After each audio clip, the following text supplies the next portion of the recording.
Hi, welcome back to my channel. My name is Jillian and I'm going to go over some of my recent reads. Finlay Donovan is Killing It by Elle Cosimano. I listened to this on audiobook and I picked it up because I was looking for something light and fun to listen to. Sometimes when I'm listening to an audiobook, I have a really hard time focusing. I need something that's a little bit lighter, something that you don't really need to concentrate on. In that sense, this book absolutely fit the bill. In this, we are following Finlay Donovan. She is an author of crime novels. She is divorced. She's a mother. In the very beginning, you find her having a conversation with her agent at a restaurant. She's discussing the plot of a book that she is attempting to write. Given that she writes crime novels, she's talking about a hit woman and how she pulls off a murder. It is clean and it is efficient, and the deal is done. Somebody overhears this conversation and doesn't realize that she is an author, and the person thinks that Finlay is actually a hit woman for hire. So she tries to hire her, and before you know it, Finlay Donovan, who is this struggling mother who is behind on bills and really needs some money, is following this woman's husband and seeing what kind of man he is if this woman wants him dead. Things get messy. When you meet her, she's having a bad time of it. I did not really like who she was. Things started to move, the book started to surprise me, and something happened where I was hooked and I was really enjoying it. Though I didn't see all of the plot twists coming, I did see some of them. I don't really mind that because I feel like for me to not see any plot twists coming, then some of them are gonna have to come out of left field, and I don't want things to come out of left field. I want them to make sense. Overall, it was fun, it was light, it kept my attention, and I'm glad that I listened to it. Next, I finished 11/22/63, which is by Stephen King. This is a book that I had predicted would be a 5-star read for me, and it didn't disappoint. If you have been thinking about reading this, but you've been a little bit afraid because of the length of it, I wouldn't let that stop you, because personally, I devoured this in a matter of days. I simply couldn't stop reading. Stephen King's writing style is very easily digestible, so it's not something that you have to spend a lot of time on to understand.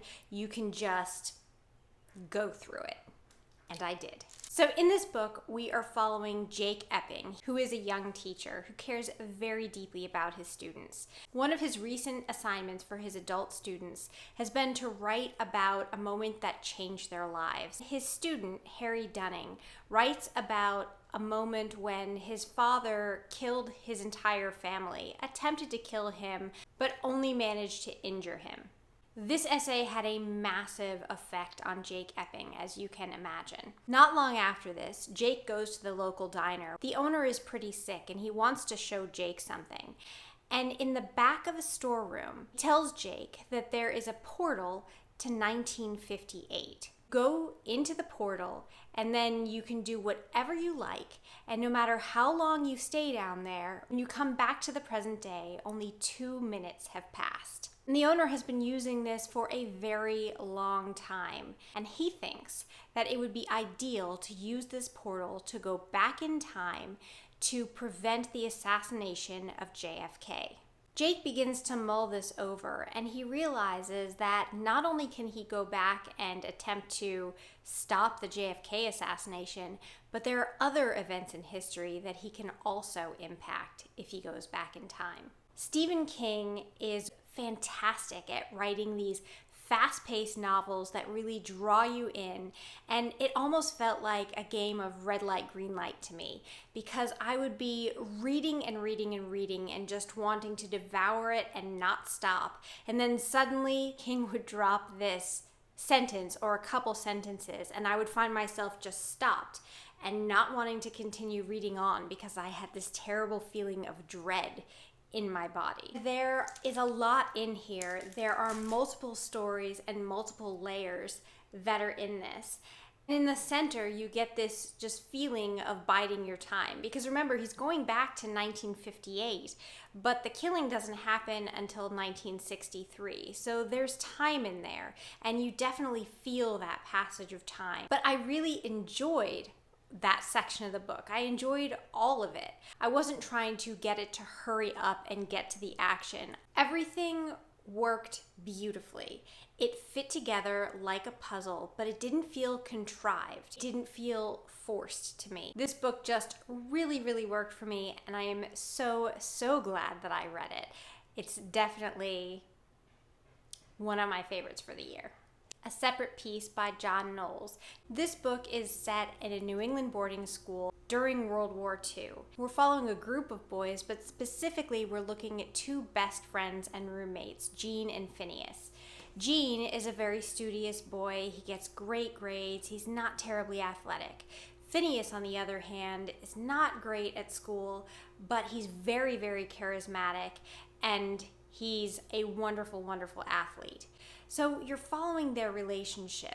Tensions begin to rise, and then this all culminates in an incident. This incident made me feel the same kind of way that Atonement by Ian McEwan made me feel. That book made me think about perspective, and it really made me think about just life in general, how we as humans perceive things. In A Separate Piece, it did make me think about perspective a little bit, but it also made me think about things that we do without even necessarily thinking about it. Impulsive behavior can have dire consequences. So in this, you have the tension of the relationship between the boys, but you also have this tension because World War II is happening out there. And I can't really begin to imagine what it would feel like to be too young to go to war, but know that it's out there and that the boys who are a year or two older than you are out there and are at war, and that's what's on the horizon for you.